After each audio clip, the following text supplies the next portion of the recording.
Hey guys, in today's video I want to go over how to use Redux with React. So Redux is a tool that we're going to be using to manage our state, but for the entire project, not just for a component. So it might sound a bit strange initially, but if we just look at this graph here, so just ignore everything on the right and look at the normal components. Normally in a React app we have our main app component, which is just sort of the wrapper. And then we have our nested component, which has even more nested components and then even more. And this can just go on infinitely. But all of these specific components have their own state. And then, of course, you can pass down the state from, let's say, this nested component to this one through props, and this one to here. But let's say we had some state in the app component, which we wanted to pass all the way down to the nested component here, this bottom one.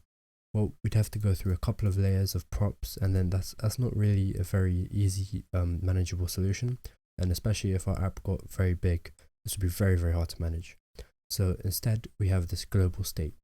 So if we look here, we have this global state box here, which contains multiple other states. So it might sound a bit confusing. I didn't show it on the graph here because it would be a bit too confusing, but even this store here, you can think of it as it has its own sections.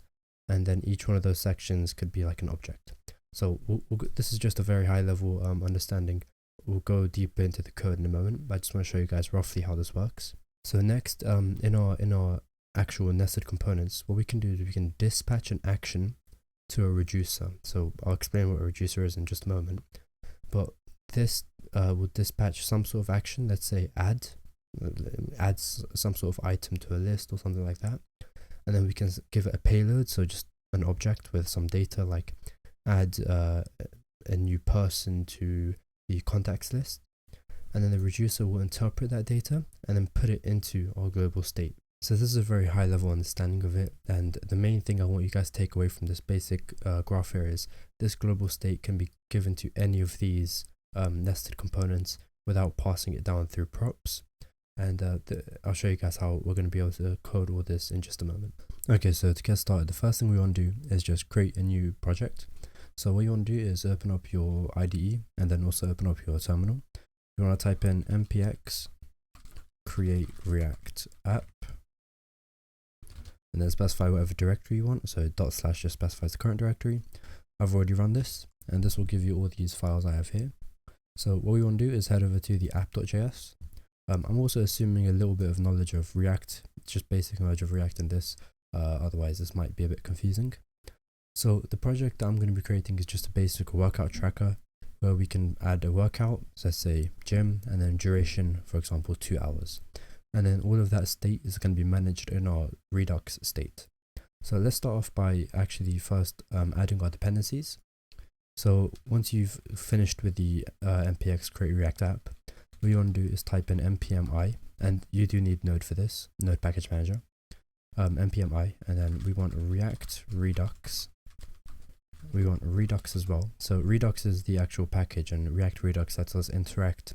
It is sort of like a bridge between Redux and React, so we can actually use the features of Redux in React. I also want UUID. This is just for generating some unique IDs, and I think that should be all for now. So this will just take a moment to install, so I'll get back to you when this is done. Okay, so now that all the dependencies have been installed, we can actually start with creating our store. So the first thing we want to do is in the source folder here, you want to create a new file. I'm just going to call it store.js. So our store is just going to be our global Redux state. That's how you could think of it. But our store has to actually contain reducers. Now I haven't gone over what reducers are yet. And I think the easiest way to show that is actually with the dev tools, which is something that I just remembered that I forgot to add. So what you want to do is also type in npm i redux dev tools extension. And so while that's installing in the background, what I'm just going to do is start creating the basic store. So what you want to do is first import from Redux. We want to import is the create store. So then we want to create a store variable, and in that store variable it's going to hold create store. Now the first property the first argument that we have to pass to create a store is actually our reducer. So here's how I'm gonna show you guys what a reducer could look like. So our reducer is going to be an object, and then inside of that object we're going to have, you can think of them as mini reducers, although they are still technically complete full reducers. But what we're going to do is we're going to combine them all using the combine reducer, which I'll also show you guys, and then create one mega reducer which is going to hold all of our other reducers inside of it. And then each reducer you guys can think of as its own mini state. So let's say in the project we're going to be creating, we're going to have a reducer for activities, and then that is just going to be an array of activities such as ID1, name, gym, duration, 2 hours. So you can see here, this would actually be our reducer. And then let's say we had another one, people, and this could just be an array of people. So the ID could be 1 again, and then the name, John Doe. So this would be another reducer. And then what we do is we'd combine all of them and then put them into our one mega reducer and then use that. So once again, still might sound a bit confusing, but I'll make sure this is crystal clear. So before we start putting in the reducer, let's actually first create a folder here. So inside source called reducers. And then inside reducers, I'm going to create a new file, call this one a root reducer. And then inside our root reducer, the first thing we want to do is import combine, actually from just from Redux, sorry. We want to import combine reducers. So then we want to create a variable called root reducer. And this is actually going to be not a function. It's going to use combine reducers. And then this, the parameter we passed here, is going to be an object where the key is just whatever you want to name it, and then the value of the object, the value of the pair is going to be the actual reducer. So I'm going to call this one activities, and then this would be the activities reducer, which we haven't created yet. So let's create that. And actually, just before I go on, just remember to export default this root reducer. So now in here, in our reducers folder, let's create a new file called activities reducer. And it is a common convention to create a folder with all your reducers inside of it. So the first thing we want to do is just create some initial state. So when the user first loads up our page, what is going to be the initial data that we have in this state? So I'm just going to call this initial state and just leave it as an empty array. So then let's actually create the activities reducer. So this is going to be a function which gives us two parameters. So the first one we get is the state, which by default I'm going to set to initial state. And the second one is going to be the action. So when in our components, when we dispatch an action to this reducer, it's going to come through here. Still might sound a bit confusing, but I just want you guys to code along with me here, and then hopefully this will all be really clear to you guys in a moment. So what we return from this activities reducer will be put into here, and then this root reducer will then be put into the store, which every component will have access to. So therefore you can see that this store is actually just a collection of these root reducers, which we combine into this root reducer. Still might sound a bit confusing, but don't worry. For now, all I'm going to do is just return state. We'll add in the logic later. So just make sure to export this as default. And then we've already exported this one. Let's actually now import this activities reducer from activities reducer. So now we're saying activities to activity reducer. Now, and remember to save that. Now in our store, what we want to do is import from Redux DevTools. We want to import compose with DevTools. So here, like I said in create store, our first parameter is actually going to be the root reducer. So let's import root reducer from reducers root reducer, and then just pass that down here. And then the second parameter is actually going to be where we can set up some middleware. So what this will do is let us connect our DevTools with it. So we do compose with DevTools, and then here you'd have an array of any middleware. So we're not going to deal with middleware in this video. If you guys want, in a future video I could create one where I can show you guys how to use Redux Thunk. So what that is it lets you create asynchronous actions, so such as getting data and getting data from for example, an API, and then putting that data in the store. But we're not going to be dealing with that in this video. So I just realized that I haven't actually shown you guys what Redux DevTools is. So if you head over to the Chrome Web Store, you can install this extension called Redux DevTools. So you can see it here on the side of these images. It lets you see your store, so all the objects and arrays and values and everything inside of your store in real time. I think here it lets you even see the actions that you've dispatched and the difference in the store, difference in the state. So it's just a useful tool for development. So now back to the store, what we want to do is export the store, export default the store, so we can now connect this store to our React app, because up until now there's been absolutely no connection to React. So what you want to do is head over to your index.js, where you do the react dom.render, and we want to import from react-redux this time, not Redux, the provider. So what our provider is going to be is it's going to let us wrap.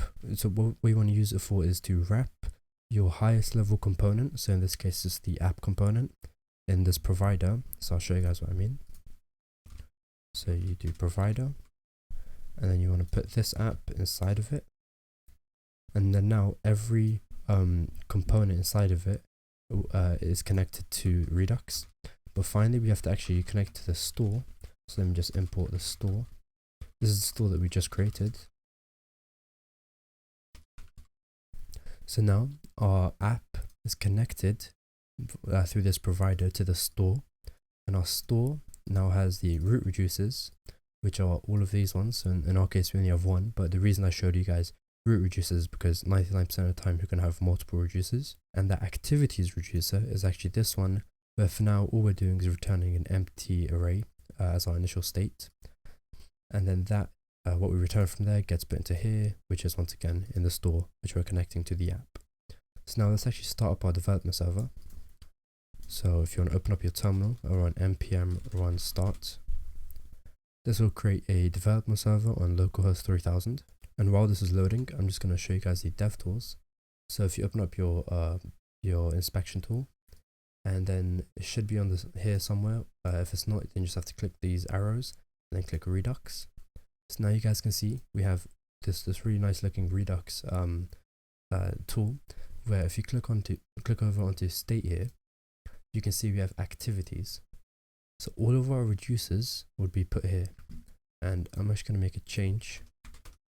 So let's say I have ID 1, name Jim, and then duration 2 hours. You can see here in our activities we actually have this object. So you can see that whatever we return from here, so in this case just this initial state, is actually indeed being put into the store. So this is just the state of your entire store. So now let's actually get started with the app. It's gonna be a very simple app, nothing too complicated. So let's start off by just creating a basic H1 here. I'm just gonna call this workout tracker. And then I'm going to be creating unnecessary components here just to create some nested components, so you guys can really see that we do actually get this state from everywhere.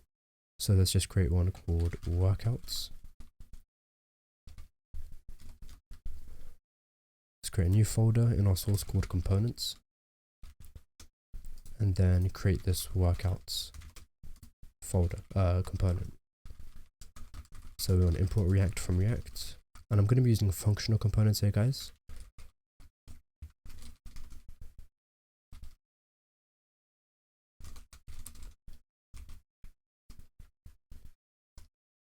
And just make sure to export this as default. So in this workouts component, what I'm going to do is just put a h2 saying my workouts. And then I'm going to create a workout component. Actually, it might sound a bit confusing, so I'll just call it activity. And so each activity is going to be one of our one of these. So it's going to have an ID, a name, and a duration. So actually let's just remember to import this from components workouts. So yeah, and then in here, just let's create this activities component, or just activity.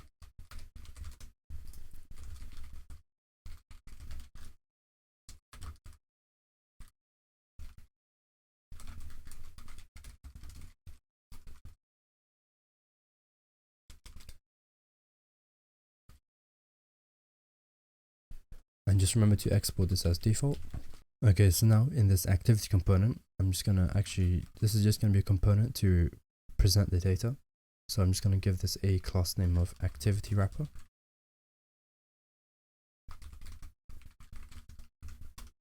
And then inside of here, I just want a paragraph tag.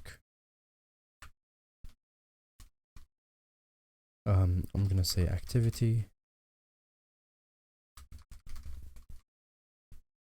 And just get props, and through this I'm just going to say props.name. So because we're going to be mapping through our activities, and then for each activity we're going to be creating one of these activity components, and therefore we're going to get the name and the duration from the props. And then we're going to say duration, which is going to be props.duration.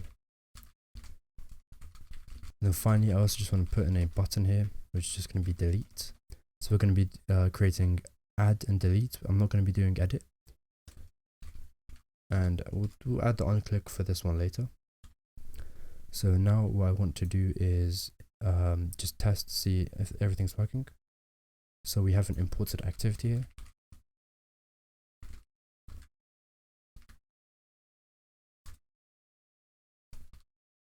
So now you can see we are getting our activities showing up, and we have the my workout. So just quickly for some CSS, I'm just going to add a class here called workouts wrapper. I should probably also add a button for add activity. And then let's actually, I'm going to import all the CSS. So you'll find a link in the description to the GitHub repository for this. So I'm just going to remove all the CSS and then just bring in my own. And then just save that. So hopefully now, yeah, it's very bland, but this is just for the Redux. So now we have my workouts we can add and delete. Now let's actually start creating the functionality for this with Redux. So before I go any further, I just want to create the ability to actually loop through all of the existing activities and just present those through this activity component. So the way that we actually get the state from Redux is, or in hooks, what we do is we use these the use selector hook. So I'm going to show you guys how that works. So it's from react-redux. We're going to get use selector. Now I want to show you guys how this works. I'm going to say state is equal to use selector, and then use selector, the first parameter is actually a function. So what we get, so I'll just show you guys, we get a function here where this parameter is actually our state, so our entire Redux state. And what we return from this, so because it's just an inline arrow function, I don't have to specify return here, it's just it does it itself. I'm just going to for now return the entire state, so our entire Redux store, so the entire root reducer, and just put it here. So now I'm going to console log that so you guys can see what that is.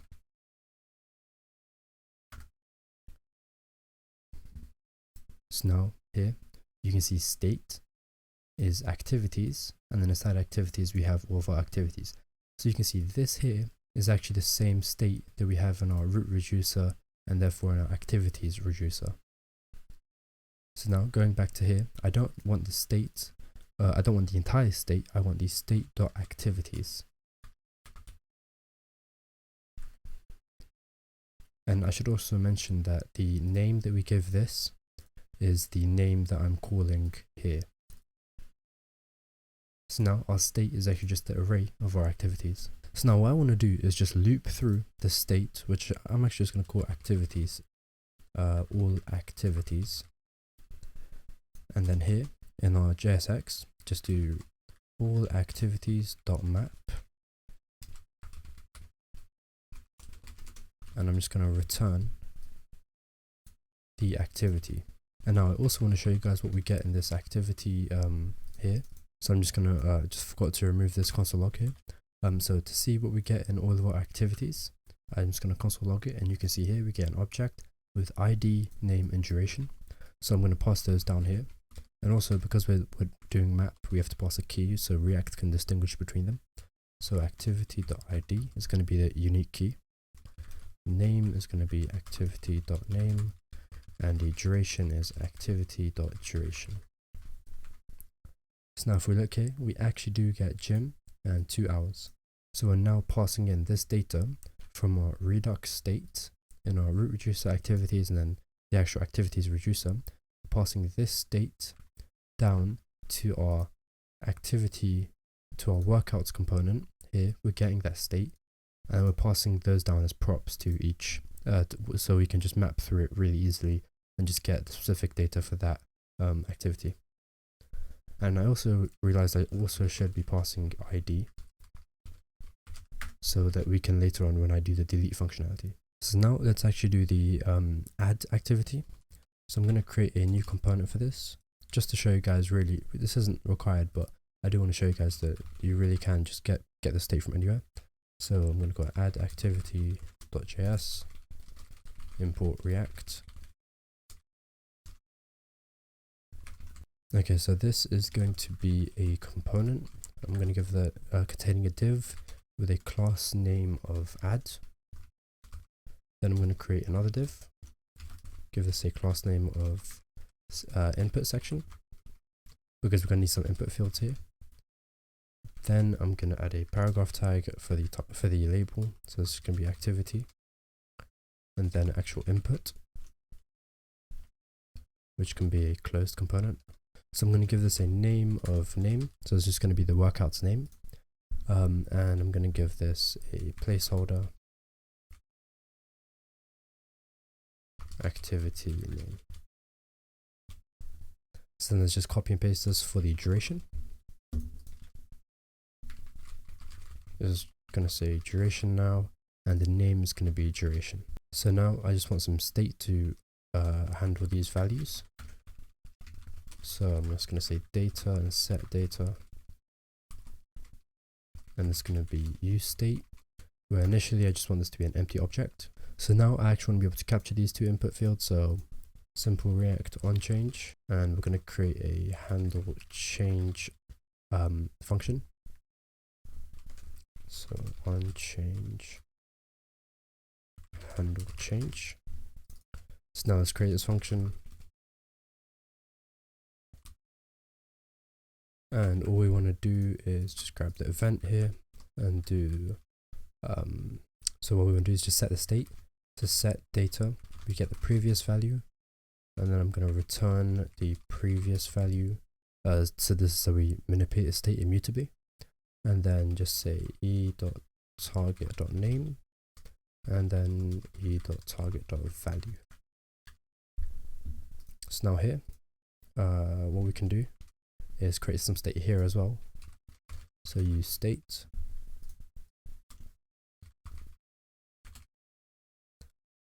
we can just call this add and set add.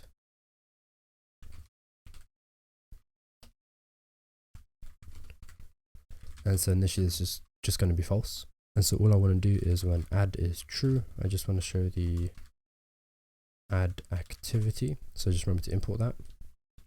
I want to show this add activity component. And then every time we click this button, so on click, I want to set add to the opposite of add. So now you can see every time we click this add activity, we get this. And then if I type something in, we're actually getting an error here. And I think that is because in the add activity, yeah, I have to call this as a arrow function. And then just pass E here, which is the event object. And then pass that event object down. So now when I type, I think we also have to persist the state. Persist the event object, sorry. So now, yeah, okay, there we go. So you just remember to persist the event object as well when passing it down. So now, just to double check that this is working, I'm just going to console log the data. So let's say gym, and then duration, let's just say 5 hours. So yeah, you can see here we're getting all this, and just for the sake of because we're not doing any validation here, I just want to set the name and duration to empty strings initially. Okay, so now let's create the actual ability to add. So let's create a button here called add activity, and then when we click on this button, I want to call the add activity function. So what I want to do here in this function is actually put this data that we have in data that the user inputted and throw that to the reducer, specifically the activities reducer, and then using that we're going to add it to the store. So it might sound a bit strange, but I'll show you guys how to do it.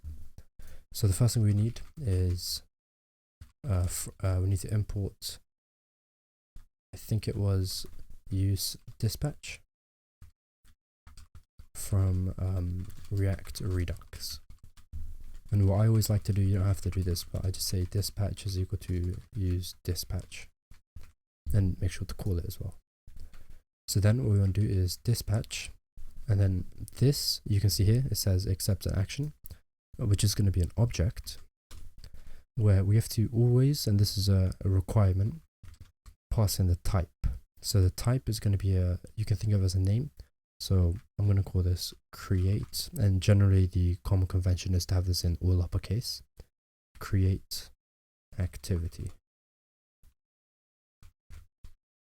Then I also want to pass a payload, which is going to be an object, but I'm going to say name is data.name and duration is data.duration.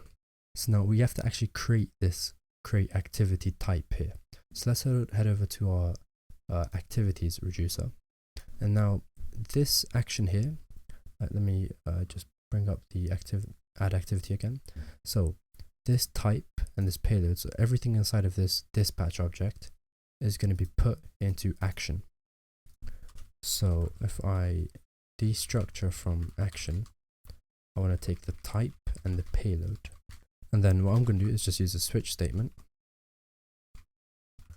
So based off the type, I'm going to change what logic we're going to do. So I'll show you guys what I mean. So I can create a case called exactly the same as this. So create activity. So when it's create activity, what I want to do is return. So I want to return the current state, and you want to do this immutably. So I want to spread in the current state, but I also want to add in a new one, so a new object. Now this is a good time to import UUID to just generate some unique IDs. I think v4 is the one that we're going to be using. So in this object, I want to say ID is just UUID. So that'll just take care of generating a unique ID for us. I want to say the name is equal to the payload.name. So if you remember here, in the add activity, we said payload, and then we said name, which is going to be the data name, and duration, which is the data duration. So now name is payload.name, and the duration is payload.duration. And before we go on, I just want to remind you guys that you always want to have a default case of just returning state. So from this, from any reducer actually, you always want to be returning state. You can't return nothing that will throw an error. So that's just so you guys know. And also you always want to be manipulating the state immutably. And the reason for this is that when React goes to check if it should re-render the DOM, it checks using triple equals. So therefore it doesn't actually, if you were to edit the current state, it would edit the reference.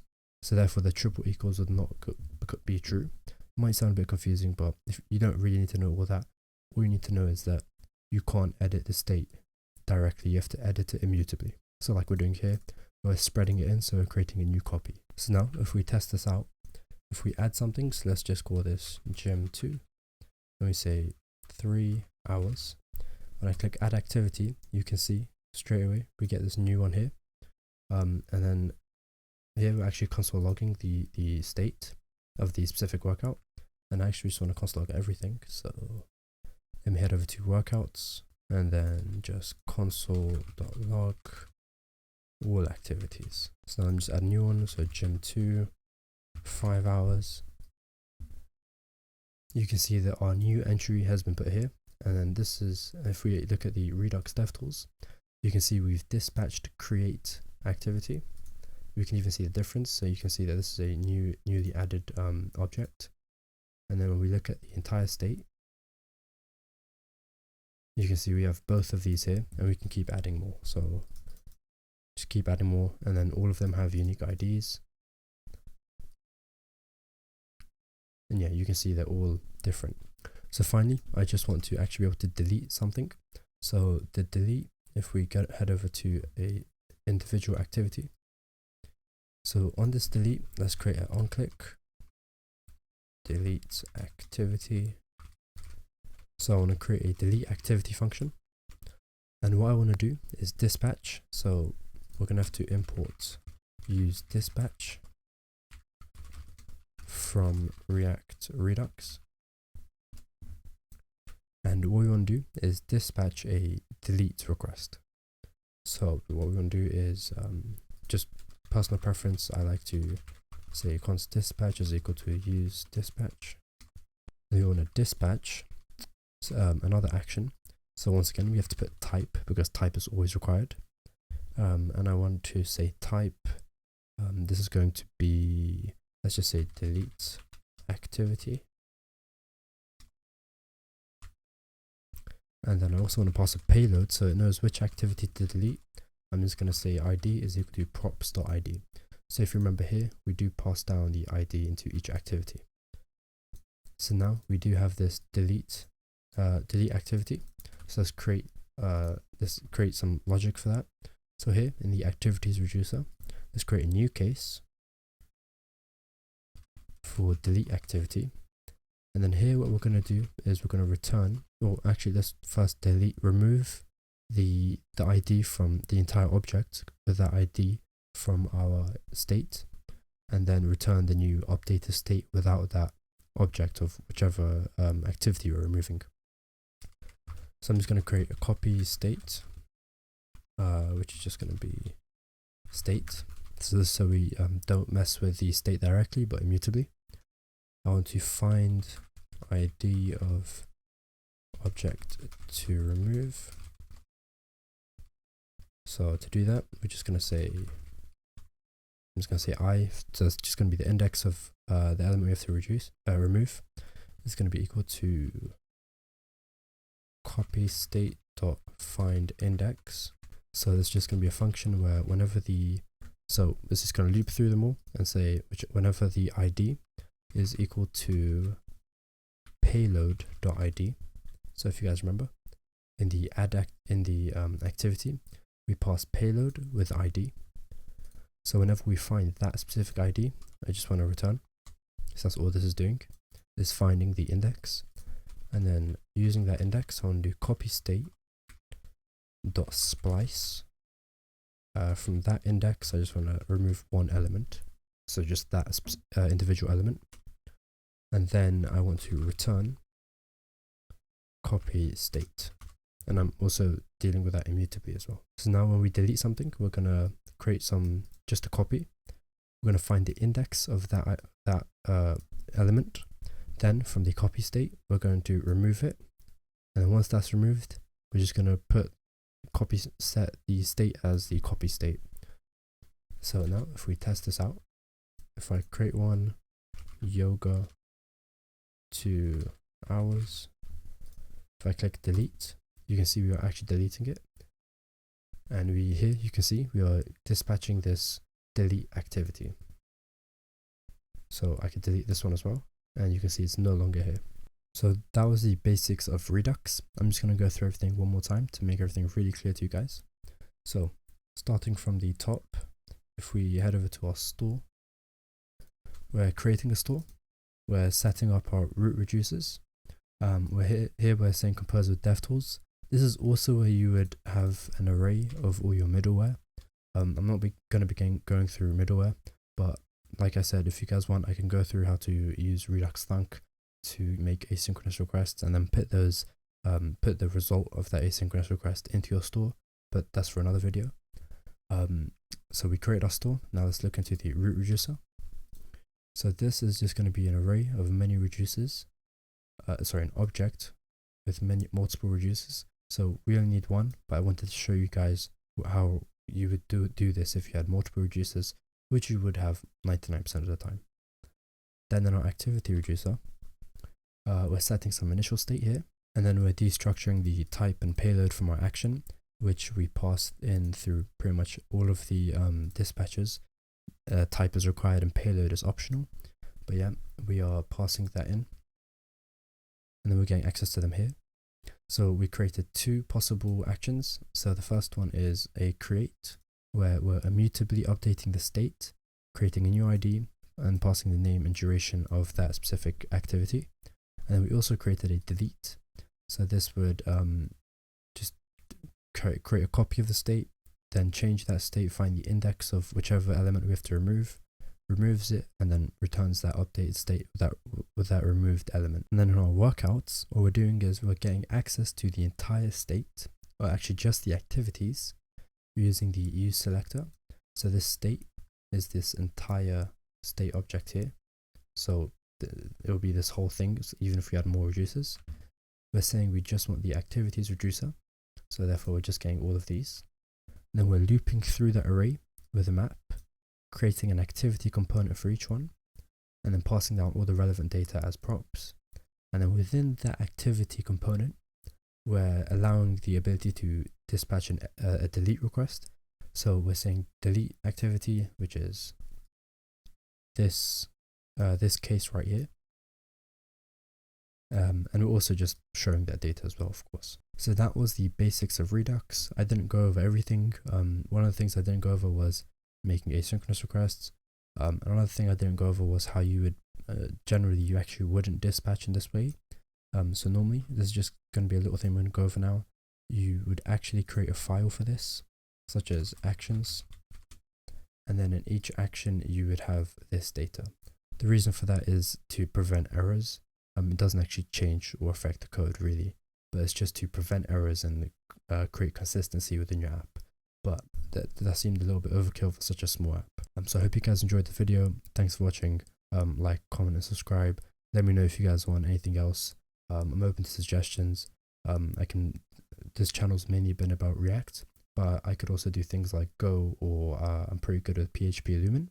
So let me know if you guys want to see videos on any of those topics as well. Thanks for watching. Bye.